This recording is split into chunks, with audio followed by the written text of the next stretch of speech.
ഹോസിയ പ്രവാചകന്റെ പുസ്തകത്തിൽ നിന്നുള്ള വായന 1-ാം അധ്യായം. ഹോസിയായുടെ മക്കൾ ഉസിയ, യോഥാം, ആഹാസ്, ഹെസക്കിയ എന്നിവർ യൂദായുടെയും യോവാഷിൻ്റെ മകൻ ജെറോബോവാം ഇസ്രായേലിൻ്റെയും രാജാക്കന്മാരായിരുന്ന കാലത്ത് ബേരയുടെ മകൻ ഹോസിയായ്ക്ക് കർത്താവിൻ്റെ അരുളപ്പാടുണ്ടായി. ഹോസിയ വഴി കർത്താവ് നൽകിയ സന്ദേശത്തിൻ്റെ തുടക്കം. അവിടുന്ന് അരുളി ചെയ്തു: നീ പോയി ഒരു വേശ്യയെ വിവാഹം ചെയ്ത് അവളിൽ നിന്ന് മക്കളെ നേടുക. കാരണം ദേശം കർത്താവിനെ പരിത്യജിച്ച് വേശ്യാവൃത്തിയിൽ മുഴുകിയിരിക്കുന്നു. അവൻ പോയി ദിബ്ലായിമിൻ്റെ പുത്രിയായ ഗോമറിനെ പരിഗ്രഹിച്ചു. അവൾ ഗർഭം ധരിച്ച് ഒരു പുത്രനെ പ്രസവിച്ചു. കർത്താവ് ഹോസിയായോട് പറഞ്ഞു, അവന് ജസ്രയേൽ എന്ന് പേരിടുക. കാരണം ജസ്രയേലിലെ രക്തച്ചൊരിച്ചിലിന് യേഹുവിൻ്റെ കുടുംബത്തെ താമസമെന്നേ ഞാൻ ശിക്ഷിക്കും. ഇസ്രായേൽ ഭവനത്തിൻ്റെ രാജത്വം ഞാൻ അവസാനിപ്പിക്കും. അന്ന് ജസ്രയേൽ താഴ്വരയിൽ വെച്ച് ഇസ്രായേലിൻ്റെ വില്ലു ഞാൻ ഒടിക്കും. അവൾ വീണ്ടും ഗർഭം ധരിച്ച് ഒരു പുത്രിയെ പ്രസവിച്ചു. കർത്താവ് ഹോസിയായോട് അരുളി ചെയ്തു: നീ അവൾക്ക് കരുണ ലഭിക്കാത്തവൾ എന്നു പേരിടുക. കാരണം ഞാൻ ഇസ്രായേൽ ഭവനത്തോട് ഇനി കരുണ കാണിക്കുകയോ അവരുടെ തെറ്റുകൾ ക്ഷമിക്കുകയോ ഇല്ല. എന്നാൽ യൂദാ ഗോത്രത്തോട് ഞാൻ കരുണ കാണിക്കും. വില്ലോ വാളോ യുദ്ധമോ കുതിരയോ കുതിരപ്പട്ടാളമോ അല്ല, അവരുടെ ദൈവമായ കർത്താവ് തന്നെ അവരെ രക്ഷിക്കും. കരുണ ലഭിക്കാത്തവളുടെ മുലകുടി മാറിയപ്പോൾ ഗോമെർ ഗർഭം ധരിച്ച് ഒരു പുത്രനെ പ്രസവിച്ചു. കർത്താവ് അരുളി ചെയ്തു: അവന് എൻ്റെ ജനമല്ല എന്നു പേരിടുക. കാരണം നിങ്ങൾ എൻ്റെ ജനമല്ല, ഞാൻ നിങ്ങളുടെ ദൈവവുമല്ല. എങ്കിലും ഇസ്രായേൽ ജനം കടൽ തീരത്തെ മണൽത്തരി പോലെ അപരിമേയവും സംഖ്യാതീതവുമാകും. നിങ്ങൾ എൻ്റെ ജനമല്ല എന്ന് പറഞ്ഞതിനു പകരം ജീവിക്കുന്ന ദൈവത്തിൻ്റെ പുത്രർ എന്ന് അവരെപ്പറ്റി പറയപ്പെടും. യൂദായിലെയും ഇസ്രായേലിലെയും ജനം ഒന്നിച്ചു ചേരും. അവർ തങ്ങൾക്കായി ഒരു തലവനെ നിയമിക്കും. അവർ ദേശത്തു പടർന്ന് ഐശ്വര്യം പ്രാപിക്കും. ജസ്രയേലിൻ്റെ ദിനം മഹത്വപൂർണമായിരിക്കും. 2-ാം അധ്യായം. അവിശ്വസ്തയായ ഭാര്യ. നിങ്ങളുടെ സഹോദരന്മാരെ എൻ്റെ ജനമെന്നും സഹോദരിമാരെ അവർക്ക് കരുണ ലഭിച്ചു എന്നും വിളിക്കുക. നിങ്ങളുടെ അമ്മയോട് വാദിക്കുക. വേശ്യാവൃത്തി വലിച്ചെറിയാനും മാറിൽ നിന്ന് പരസംഗം തുടച്ചു മാറ്റാനും അവളോട് വാദിക്കുക. അവൾ എൻ്റെ ഭാര്യയല്ല, ഞാൻ അവളുടെ ഭർത്താവുമല്ല. അല്ലെങ്കിൽ ഞാൻ അവളെ വസ്ത്രാക്ഷേപം ചെയ്യും. പിറന്ന നാളിൽ എന്ന പോലെ അവളെ ഞാൻ നഗ്നയാക്കും. ഞാൻ അവളെ വിജന പ്രദേശം പോലെയും വരണ്ട നിലം പോലെയും ആക്കും.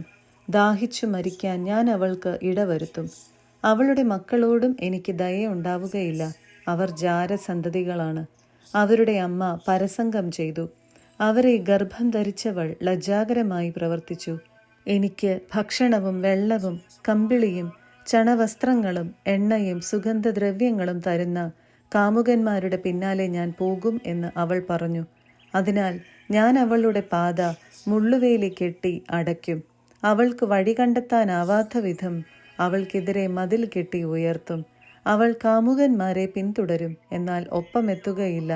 അവരെ അന്വേഷിക്കും, കണ്ടെത്തുകയില്ല. അപ്പോൾ അവൾ പറയും: ഞാൻ എൻ്റെ ആദ്യ ഭർത്താവിൻ്റെ അടുത്തേക്ക് മടങ്ങും.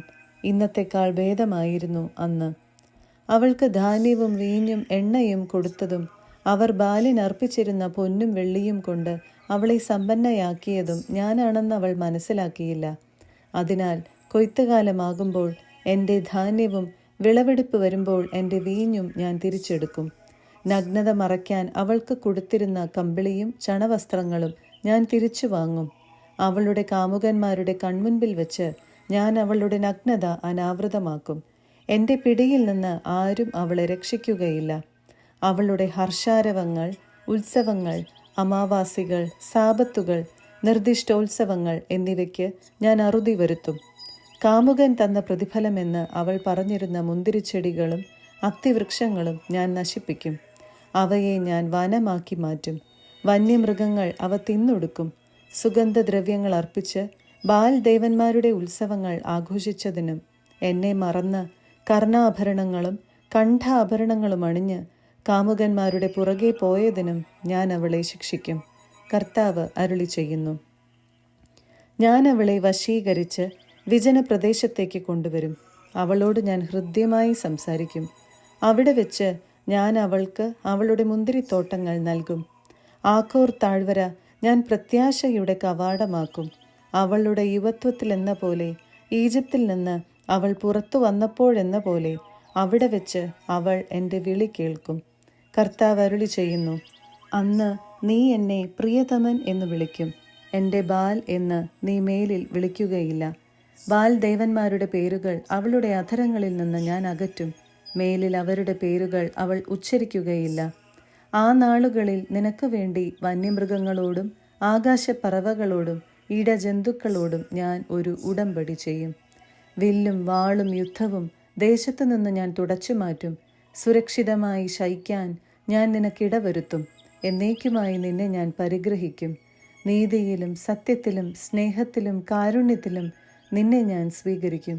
വിശ്വസ്തതയിൽ നിന്നെ ഞാൻ സ്വന്തമാക്കും. കർത്താവിനെ നീ അറിയും. കർത്താവ് അരുളി ചെയ്യുന്നു, അന്നു ഞാൻ ആകാശത്തിന് ഉത്തരമരുളും, ആകാശം ഭൂമിക്കും. ഭൂമി ധാന്യവും വീഞ്ഞും എണ്ണയും കൊണ്ട് ഉത്തരം നൽകും. അവ ജസ്രയേലിനും ഉത്തരം നൽകും. അവനെ ഞാൻ ദേശത്ത് എനിക്ക് വേണ്ടി വിതയ്ക്കും. കരുണ ലഭിക്കാത്തവളോട് ഞാൻ കരുണ കാണിക്കും. എൻ്റെ ജനമല്ലാത്തവനോട് നീ എൻ്റെ ജനമാണ് എന്ന് ഞാൻ പറയും. അവിടുന്ന് എൻ്റെ ദൈവമാണെന്ന് അവർ പറയും. 3-ാം അധ്യായം. അവിശ്വസ്തയെ തിരിച്ചെടുക്കുന്നു. കർത്താവ് എന്നോട് അരുളി ചെയ്തു, നീ പോയി ജാരവേഴ്ചയുള്ളവളും വ്യഭിചാരിണിയുമായ ഒരുവളെ സ്നേഹിക്കുക. മുന്തിരി അടകൾ ഇഷ്ടപ്പെടുകയും അന്യദേവന്മാരുടെ പിറകെ പോകുകയും ചെയ്തിട്ടും ഇസ്രായേൽ ജനത്തെ കർത്താവ് സ്നേഹിക്കുന്നത് പോലെ തന്നെ 15 ശെക്കൽ വെള്ളിയും 1.5 ഹോമർ ബാർലിയും കൊടുത്ത് ഞാൻ അവളെ സ്വന്തമാക്കി. ഞാൻ അവളോട് പറഞ്ഞു, ദീർഘനാൾ നീ എൻ്റേതായിരിക്കണം. നീ വ്യഭിചരിക്കരുത്, അന്യപുരുഷൻ്റേതാവരുത്. ഞാൻ നിനക്കും അങ്ങനെയായിരിക്കും. രാജാക്കന്മാരോ പ്രഭുക്കന്മാരോ ആരാധനാ സ്തംഭമോ എഫോദോ കുലദൈവങ്ങളോ ഇല്ലാതെ ഇസ്രായേൽ മക്കൾ ഏറെക്കാലം കഴിയും. പിന്നീട് അവർ തിരിച്ചു വന്ന് തങ്ങളുടെ ദൈവമായ കർത്താവിനെയും രാജാവായ ദാവീദിനെയും അന്വേഷിക്കും. ആ നാളുകളിൽ ഭയഭക്തികളോടെ അവർ കർത്താവിൻ്റെ അടുക്കൽ തിരിച്ചു വരും. അവിടുത്തെ കൃപയ്ക്ക് അവർ പാത്രമാകും. 4-ാം അധ്യായം. കർത്താവിൻ്റെ ആരോപണം. ഇസ്രായേൽ ജനമേ, കർത്താവിൻ്റെ വാക്കു കേൾക്കുക. ദേശവാസികൾക്കെതിരെ അവിടുത്തേക്ക് ഒരു ആരോപണമുണ്ട്. ഇവിടെ വിശ്വസ്തതയോ സ്നേഹമോ ഇല്ല. ദൈവവിചാരം ദേശത്ത് അറ്റുപോയിരിക്കുന്നു. ആണയിടലും വഞ്ചനയും കൊലപാതകവും മോഷണവും വ്യഭിചാരവും സീമാതീതമായിരിക്കുന്നു. ഒന്നിനു പിറകെ ഒന്നായി കൊലപാതകം നടക്കുന്നു. അതിനാൽ ദേശം വിലപിക്കുന്നു. അതിലെ സകല നിവാസികളും ക്ഷയിക്കുന്നു. വയലിലെ മൃഗങ്ങളും ആകാശത്തിലെ പറവകളും സമുദ്രത്തിലെ മത്സ്യങ്ങൾ പോലും അപഹരിക്കപ്പെടുന്നു. എന്നാൽ ആരും തർക്കിക്കേണ്ട, കുറ്റപ്പെടുത്തുകയും വേണ്ട. പുരോഹിത, നിനക്കെതിരെയാണ് എൻ്റെ ആരോപണം. പട്ടാപ്പകൽ നീ കാലിടറി വീഴും. പ്രവാചകനും രാത്രി നിന്നോടൊപ്പം കാലിടറി വീഴും. നിന്റെ അമ്മയെ ഞാൻ നശിപ്പിക്കും. അജ്ഞത നിമിത്തം എൻ്റെ ജനം നശിക്കുന്നു. നീ വിജ്ഞാനം തിരസ്കരിച്ചതുകൊണ്ട് എൻ്റെ പുരോഹിതനായിരിക്കുന്നതിൽ നിന്ന് നിന്നെ ഞാൻ തിരസ്കരിക്കുന്നു. നീ നിന്റെ ദൈവത്തിൻ്റെ കൽപ്പന വിസ്മരിച്ചതുകൊണ്ട് ഞാനും നിന്റെ സന്തതികളെ വിസ്മരിക്കും. അവർ പെരുകിയതോടൊപ്പം എനിക്കെതിരായുള്ള അവരുടെ പാപവും പെരുകി. അവരുടെ മഹിമ ഞാൻ അപമാനമായി മാറ്റും. എൻ്റെ ജനത്തിൻ്റെ പാപം കൊണ്ട് അവർ ഉപജീവനം കഴിക്കുന്നു. അവരുടെ തിന്മ അവർ അത്യധികം കാക്ഷിക്കുന്നു. പുരോഹിതനെ പോലെ തന്നെ ജനവും. അവരുടെ ദുർമാർഗങ്ങൾക്ക് അവരെ ഞാൻ ശിക്ഷിക്കും. അവരുടെ പ്രവൃത്തികൾക്ക് ഞാൻ പ്രതികാരം ചെയ്യും. അവർ ഭക്ഷിക്കും, തൃപ്തരാവുകയില്ല. പരസംഗം ചെയ്യും, പെരുകുകയില്ല. കാരണം വ്യഭിചാരത്തിൽ മുഴുകാനായി അവർ കർത്താവിനെ പരിത്യജിച്ചു. വീഞ്ഞും പുതുവീഞ്ഞും സുബോധം കെടുത്തും. തടിക്കഷണത്തോട് എൻ്റെ ജനം ഓരോ സംഗതി ആരായുന്നു. അവരുടെ ദണ്ഡ് അവർക്ക് പ്രവചനമരുളുന്നു. വ്യഭിചാരത്തിൻ്റെ ദുർഭൂതം അവരെ വഴിതെറ്റിച്ചു. പരസംഗത്തിനു വേണ്ടി തങ്ങളുടെ ദൈവത്തെ അവർ പരിത്യജിച്ചു. ഗിരിശൃംഗങ്ങളിൽ അവർ ബലിയർപ്പിക്കുന്നു. കുന്നിന്മേലും കരുവേലകത്തിൻ്റെയും പുന്നയുടെയും ആലിൻ്റെയും ചുവട്ടിലും അവർ അർച്ചന നടത്തുന്നു. അവയുടെ തണൽ സുഖം നൽകുന്നു. നിങ്ങളുടെ പുത്രിമാർ വേശ്യാവൃത്തി നടത്തുന്നു. നിങ്ങളുടെ ഭാര്യമാർ പരസംഗം ചെയ്യുന്നു. വേശ്യാവൃത്തി ചെയ്യുന്നതിന് നിങ്ങളുടെ പുത്രിമാരെയോ വ്യഭിചരിക്കുന്നതിന് നിങ്ങളുടെ ഭാര്യമാരെയോ ഞാൻ ശിക്ഷിക്കുകയില്ല. കാരണം പുരുഷന്മാർ തന്നെ പരസംഗത്തിൽ ഏർപ്പെടുകയും ദേവദാസികളോടൊത്ത് ബലിയർപ്പിക്കുകയും ചെയ്യുന്നു. അറിവില്ലാത്ത ജനം നശിക്കും. ഇസ്രായേലേ, നീ പരസംഗം ചെയ്യുന്നെങ്കിലും യൂദ ആ തെറ്റിൽ അകപ്പെടാതിരിക്കട്ടെ. ഗിൽഗാലിൽ പ്രവേശിക്കരുത്, ബതാവനിൽ പോവുകയും അരുത്. കർത്താവാണേ എന്ന് ആണയിടരുത്. ദുശ്ശാഠ്യമുള്ള പശുക്കുട്ടിയെപ്പോലെ ഇസ്രായേൽ ശാഠ്യം പിടിക്കുന്നു. വിശാലമായ പുൽത്തകിടിയിൽ കുഞ്ഞാടിനെ എന്ന പോലെ കർത്താവിന് അവരെ മേയ്ക്കാനാവുമോ? എഫ്രായിം വിഗ്രഹങ്ങളെ പുണർന്നിരിക്കുന്നു. അവൻ മദ്യപന്മാരോടൊത്ത് കഴിയുന്നു. അവർ വ്യഭിചാരത്തിൽ മുഴുകുന്നു. മഹിമയേക്കാൾ മ്ലേച്ഛത കാക്ഷിക്കുന്നു. കാറ്റിൻ്റെ ചിറക് അവരെ തൂത്തെറിയും. തങ്ങളുടെ ബലിപീഠങ്ങളെക്കുറിച്ച് അവർ ലജ്ജിക്കും. 5-ാം അധ്യായം. ജനത്തിനും നേതാക്കന്മാർക്കും എതിരെ. പുരോഹിതന്മാരെ കേൾക്കുക, ഇസ്രായേൽ ഭവനമേ ശ്രദ്ധിക്കുക, രാജകുടുംബമേ ശ്രവിക്കുക. നിങ്ങളുടെ മേൽ വിധി പ്രസ്താവിച്ചിരിക്കുന്നു. നിങ്ങൾ മിസ്പായിൽ ഒരു കെണിയും താബോറിൽ വിരിച്ച വലയുമായിരുന്നു. ശിത്തിമിൽ അവർ ആഴമേറിയ കുഴി കുഴിച്ചു. അവരെ എല്ലാവരെയും ഞാൻ ശിക്ഷിക്കും. എഫ്രായിമിനെ എനിക്കറിയാം. ഇസ്രായേൽ എന്നിൽ നിന്ന് മറഞ്ഞല്ല ഇരിക്കുന്നത്. എഫ്രായിം, നീ പരസംഗം ചെയ്തു. ഇസ്രായേൽ മലിനമാണ്. തങ്ങളുടെ ദൈവത്തിൻ്റെ അടുത്തേക്ക് തിരികെ പോകാൻ അവരുടെ പ്രവൃത്തികൾ അവരെ അനുവദിക്കുന്നില്ല. കാരണം വ്യഭിചാര ദുർഭൂതം അവരിൽ കുടികൊള്ളുന്നു. അവർ കർത്താവിനെ അറിയുന്നുമില്ല. ഇസ്രായേലിൻ്റെ അഹങ്കാരം അവനെതിരെ സാക്ഷ്യം നൽകുന്നു. എഫ്രായിം തൻ്റെ തിന്മയിൽ തട്ടി വീഴും. യൂദായും അവരോടൊപ്പം കാലിടറി വീഴും. തങ്ങളുടെ ആട്ടിൻ പറ്റങ്ങളും കാലിക്കൂട്ടങ്ങളുമായി അവർ കർത്താവിനെ അന്വേഷിച്ചു പോകും. എന്നാൽ അവരവിടുത്തെ കണ്ടെത്തുകയില്ല.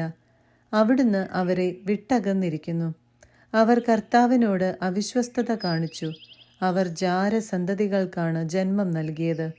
അമാവാസി അവരെ അവരുടെ വയലുകളോടൊപ്പം വിഴുങ്ങും. സഹോദരർ തമ്മിൽ യുദ്ധം. ഗിബയായിൽ കൊമ്പ് വിളിക്കുവൻ, റാമായിൽ കാഹളം മുഴക്കുവൻ, ബത്താവനിൽ പോർവിളി നടത്തുവൻ. ബെഞ്ചമിൻ, യുദ്ധത്തിന് പുറപ്പെടുക. ശിക്ഷയുടെ ദിവസം എഫ്രായിം വിജനമാക്കപ്പെടും. സുനിശ്ചിതമായ നാശമാണ് ഇസ്രായേൽ ഗോത്രങ്ങളോട് ഞാൻ പ്രഖ്യാപിക്കുന്നത്. യൂദായുടെ നായകന്മാർ അതിർത്തിരേഖ മാറ്റുന്നവരെ പോലെ ആയിരിക്കുന്നു. എൻ്റെ ക്രോധം അവരുടെ മേൽ ഞാൻ വെള്ളം പോലെ ഒഴുക്കും. എഫ്രായിം മർദ്ദകനാണ്. അവൻ നീതിയെ ചവിട്ടി മെതിക്കുന്നു. മിഥ്യയെ പിന്തുടരാൻ അവൻ ഉറച്ചിരിക്കുന്നു. എഫ്രായിമിന് ഞാൻ കീടം പോലെയാണ്, യൂദാ ഭവനത്തിന് വ്രണം പോലെയും. എഫ്രായിം തൻ്റെ രോഗവും യൂദാ തൻ്റെ മുറിവും കണ്ടപ്പോൾ എഫ്രായിം അസീറിയയിലേക്ക് തിരിഞ്ഞ് മഹാരാജാവിൻ്റെ അടുത്തേക്ക് ആളയച്ചു. എന്നാൽ നിങ്ങളെ സുഖപ്പെടുത്താനോ നിങ്ങളുടെ മുറിവ് ഉണക്കാനോ അവന് സാധിക്കുകയില്ല. ഞാൻ എഫ്രായിമിന് ഒരു സിംഹത്തെപ്പോലെയും യൂദാ ഭവനത്തിന് ഒരു യുവസിംഹത്തെ പോലെയുമായിരിക്കും. അതെ, ഞാൻ തന്നെ അവരെ ചീന്തിക്കളയും. ഞാൻ അവരെ ഉപേക്ഷിച്ചു പോകും. ഞാൻ അവരെ വലിച്ചിഴച്ച് കൊണ്ടുപോകും. ആർക്കും അവരെ രക്ഷിക്കാൻ കഴിയുകയില്ല. അവർ തങ്ങളുടെ തെറ്റുകൾ ഏറ്റുപറഞ്ഞ് എൻ്റെ സാന്നിധ്യം തേടുകയും തങ്ങളുടെ വ്യഥയിൽ എന്നെ അന്വേഷിക്കുകയും ചെയ്യുന്നതുവരെ ഞാൻ എൻ്റെ വാസസ്ഥലത്തേക്ക് മടങ്ങും. 6-ാം അധ്യായം. ആത്മാർത്ഥമല്ലാത്ത അനുതാപം. അവർ പറയും, വരുവിൻ, നമുക്ക് കർത്താവിങ്കിലേക്ക് മടങ്ങിപ്പോകാം. അവിടുന്ന് നമ്മെ ചീന്തിക്കളഞ്ഞു. അവിടുന്ന് തന്നെ സുഖപ്പെടുത്തും. അവിടുന്ന് നമ്മെ പ്രഹരിച്ചു. അവിടുന്ന് തന്നെ മുറിവുകൾ വെച്ച് കെട്ടും. 2 ദിവസത്തിന് ശേഷം അവിടുന്ന് നമുക്ക് ജീവൻ തിരിച്ചു തരും. 3-ാം ദിവസം അവിടുന്ന് നമ്മെ ഉയിർപ്പിക്കും. നാം അവിടുത്തെ സന്നിധിയിൽ ജീവിക്കേണ്ടതിന് തന്നെ. കർത്താവിനെ അറിയാൻ നമുക്ക് ഏകാഗ്രതയോടെ ശ്രമിക്കാം. അവിടുത്തെ ആഗമനം പ്രഭാതം പോലെ സുനിശ്ചിതമാണ്. മഴ പോലെ, ഭൂമിയെ നനയ്ക്കുന്ന വസന്തവൃഷ്ടി പോലെ അവിടുന്ന് നമ്മുടെ മേൽ വരും. എഫ്രായിം, ഞാൻ നിന്നോട് എന്തു ചെയ്യും? യൂദാ, ഞാൻ നിന്നോട് എന്തു ചെയ്യും? നിന്റെ സ്നേഹം പ്രഭാതമേഘം പോലെയും മാഞ്ഞു പോകുന്ന മഞ്ഞുതുള്ളി പോലെയുമാണ്. അതുകൊണ്ട് പ്രവാചകന്മാർ വഴി അവരെ ഞാൻ വെട്ടി വീഴ്ത്തി. എൻ്റെ അധരങ്ങളിൽ നിന്ന് പുറപ്പെടുന്ന വാക്കുകളാൽ അവരെ ഞാൻ വധിച്ചു. എൻ്റെ വിധി പ്രകാശം പോലെ പരക്കുന്നു. ബലിയല്ല, സ്നേഹമാണ് ഞാൻ ആഗ്രഹിക്കുന്നത്. ദഹനബലികളല്ല, ദൈവജ്ഞാനമാണ് എനിക്കിഷ്ടം. എന്നാൽ ആദാമിൽ വച്ച് അവർ ഉടമ്പടി ലംഘിച്ചു. അവിടെ വെച്ച് എന്നോട് അവർ അവിശ്വസ്തത കാണിച്ചു. ദുഷ്കർമ്മികളുടെ നഗരമാണ് ഗിലയാദ്. അവിടെ രക്തമൊഴുകിയ ചാലുകൾ കാണാം. പതിയിരിക്കുന്ന കവർച്ചക്കാരെ പോലെ പുരോഹിതർ സംഘം ചേർന്നിരിക്കുന്നു. ശെക്കെമിലേക്കുള്ള വഴിയിൽ അവർ കൊല നടത്തുന്നു. അതെ, അവർ ഹീനകൃത്യം ചെയ്യുന്നു. ഇസ്രായേൽ ഭവനത്തിൽ ഞാൻ ഭീകരമായ ഒരു കാര്യം കണ്ടു. എഫ്രായിമിൻ്റെ പരസംഗം അവിടെയാണ്. ഇസ്രായേൽ മലിനമായിരിക്കുന്നു. എൻ്റെ ജനത്തിൻ്റെ ഭാഗധേയം നിർണയിക്കുമ്പോൾ യൂദാ, നിനക്കും ഞാൻ ഒരു കൊയ്ത്ത് നിശ്ചയിച്ചിട്ടുണ്ട്. 7-ാം അധ്യായം. ഇസ്രായേലിലെ ഉപജാപങ്ങൾ. ഞാൻ ഇസ്രായേലിനെ സുഖപ്പെടുത്താൻ ഒരുങ്ങുമ്പോൾ എഫ്രായിമിൻ്റെ അഴിമതിയും സമരിയായുടെ അകൃത്യങ്ങളും വെളിപ്പെടും. അവർ വ്യാജമായി പെരുമാറുന്നു. കള്ളൻ അകത്ത് കടക്കുന്നു, കവർച്ചക്കാരൻ പുറത്ത് കൊള്ള നടത്തുന്നു. അവരുടെ ദുഷ്കർമ്മങ്ങൾ ഞാൻ ഓർക്കുന്നുവെന്ന് അവർക്ക് ചിന്തയില്ല. അവരുടെ പ്രവൃത്തികൾ അവരെ വലയം ചെയ്തിരിക്കുന്നു. അവ എൻ്റെ കൺമുൻപിലുണ്ട്. തങ്ങളുടെ ദുഷ്ടത കൊണ്ട് അവർ രാജാവിനെ സന്തോഷിപ്പിക്കുന്നു. വഞ്ചന കൊണ്ട് പ്രഭുക്കന്മാരെയും. അവർ വ്യഭിചാരികളാണ്. ചുട്ടുപഴുത്ത അടുപ്പ് പോലെയാണവർ. മാവ് കുഴയ്ക്കുന്നത് മുതൽ അത് പുളിക്കുന്നത് വരെ മാത്രമേ അതിൽ തീ ആളിക്കത്താതിരിക്കുകയുള്ളൂ. നമ്മുടെ രാജാവിൻ്റെ ഉത്സവ ദിനത്തിൽ പ്രഭുക്കന്മാർ വീഞ്ഞിൻ്റെ ലഹരിയിൽ ദഹിച്ചു. നിന്ദകരുമായി അവൻ കൈകോർത്തു പിടിച്ചു. ഗൂഢാലോചന കൊണ്ട് അവരുടെ ഹൃദയം തീച്ചൂള പോലെ ജ്വലിക്കുന്നു. രാത്രി മുഴുവൻ അവരുടെ കോപം മങ്ങിക്കിടക്കുന്നു. പ്രഭാതമാകുമ്പോൾ അത് ആളിക്കത്തുന്നു. അവരടുപ്പ് പോലെ ചുട്ടുപഴുത്തിരിക്കുന്നു. തങ്ങളുടെ ഭരണാധിപന്മാരെ അവർ വിഴുങ്ങുന്നു. അവരുടെ രാജാക്കന്മാർ നിലം പതിച്ചു. അവരാരും എന്നെ വിളിച്ചപേക്ഷിക്കുന്നില്ല. ജനതകളുമായി ഇടകലർന്ന് മറിച്ചിടാതെ ചുട്ടെടുത്ത അപ്പമാണ് എഫ്രായിം. പരദേശികൾ അവൻ്റെ ശക്തി കാർന്നു തിന്നുന്നു. അവനത് അറിയുന്നില്ല. അവൻ്റെ മുടി നരച്ചു തുടങ്ങി. അവനത് അറിയുന്നില്ല. ഇസ്രായേലിൻ്റെ അഹങ്കാരം അവനെതിരെ സാക്ഷ്യം നൽകുന്നു. ഇതൊക്കെയായിട്ടും അവർ തങ്ങളുടെ ദൈവമായ കർത്താവിങ്കലേക്ക് തിരിയുകയോ അവിടുത്തെ അന്വേഷിക്കുകയോ ചെയ്യുന്നില്ല. ബുദ്ധിയും വിവേകവുമില്ലാത്ത മാടപ്രാവിന് തുല്യമാണ് എഫ്രായിം. അവൻ ഈജിപ്തിനെ സഹായത്തിന് വിളിക്കുന്നു. അസീറിയയിൽ അഭയം തേടുന്നു. അവർ പോകുന്ന വഴി അവരുടെ മേൽ ഞാൻ വല വീശും. വായുവിലെ പക്ഷികളെ എന്ന പോലെ അവരെ ഞാൻ വീഴ്ത്തും. അവരുടെ ദുഷ്കൃത്യങ്ങൾക്ക് ഞാൻ അവരെ ശിക്ഷിക്കും. അവർ വഴിതെറ്റി എന്നിൽ നിന്ന് അകന്നു പോയിരിക്കുന്നു. അവർക്ക് ദുരിതം. അവരെന്നെ എതിർത്തു. അവർക്കു നാശം. ഞാൻ അവരെ രക്ഷിക്കുമായിരുന്നു. എന്നാൽ അവരെനിക്കെതിരെ വ്യാജം പറയുന്നു. ഹൃദയം നൊന്ത് എന്നെ വിളിച്ചപേക്ഷിക്കുന്നതിന് പകരം അവർ കിടക്കയിൽ വീണു വിലപിക്കുന്നു. ധാന്യത്തിനും വീഞ്ഞിനും വേണ്ടി അവർ തങ്ങളെ തന്നെ മുറിവേൽപ്പിക്കുന്നു. അവരെന്നെ ധിക്കരിക്കുന്നു. ഞാനാണ് അവരുടെ കരങ്ങൾക്ക് പരിശീലനവും ശക്തിയും നൽകിയത്. എന്നിട്ടും അവരെനിക്കെതിരെ തിന്മ നിരൂപിക്കുന്നു. അവർ ബാലിലേക്ക് തിരിയുന്നു. അവർ ചതിക്കുന്ന വില്ലുപോലെയാണ്. അവരുടെ പ്രഭുക്കന്മാർ തങ്ങളുടെ നാവിൻ്റെ ഔദ്ധത്യം നിമിത്തം വാളിനിരയാകും. ഈജിപ്തിൽ അവർ ഇതിനാൽ പരിഹാസ വിഷയമാകും.